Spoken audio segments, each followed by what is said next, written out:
Louis Anquetin était considéré par ses proches et par les autres élèves de l'atelier de Cormont, atelier dans lequel il était rentré en 1882, comme le meilleur d'entre tous. Moi, ce qui m'a frappé dans cette période d'Anquetin, c'est dans cette période de recherche, il n'a pas fait 2 tableaux pareils. Et des artistes, on retrouve un style, c'est évident. Là, pour Anquetin, il donnait tout dans un tableau et il ne se répétait pas après. Il cherchait autre chose.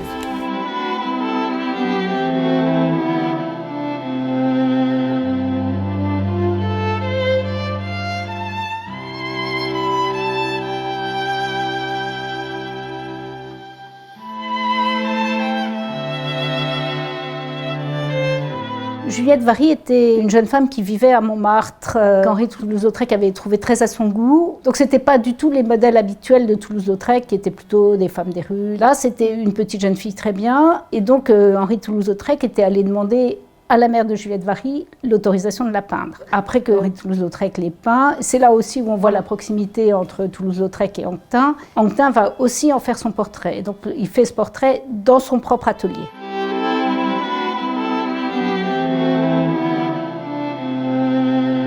Ce qui fait de ce portrait de Juliette Vary par Louis Anquetin un tableau majeur, c'est le fait que ce tableau apparaît comme l'aboutissement de toutes les recherches précédentes, et en particulier, donc on arrive au linéarisme, de toutes les recherches sur le divisionnisme puis le cloisonnisme. C'est aussi son intégration dans tout ce mouvement de la fin du 19e siècle sur le japonisme, avec ce fond qui vient d'auparavant que possédait Louis Anquetin. C'est qu'Émile Bernard et Louis Anquetin sont partis du divisionnisme de Seurat, mais au lieu de reprendre les petites touches qui les embêtaient, ils n'en ont gardé que la simplification des formes. C'est-à-dire de cerner la forme d'un trait noir. Et au lieu de mettre ces petits points, eux, ils ont mis des grands aplats colorés. Ce qui les a inspirés aussi, c'est les estampes japonaises. À l'époque, ils avaient découvert chez la Galerie Bing grâce à Vincent van Gogh.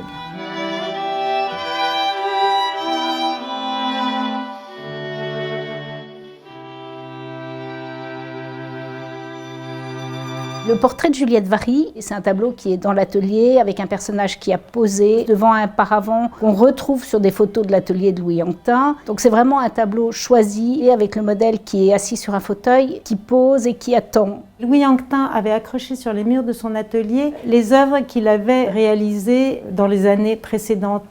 Et c'est intéressant parce qu'on voit des œuvres un petit peu de toutes ces périodes de recherche. Ils sont tous retrouvés, ils sont tous connus. Et l'Élysée Montmartre était le dernier à retrouver.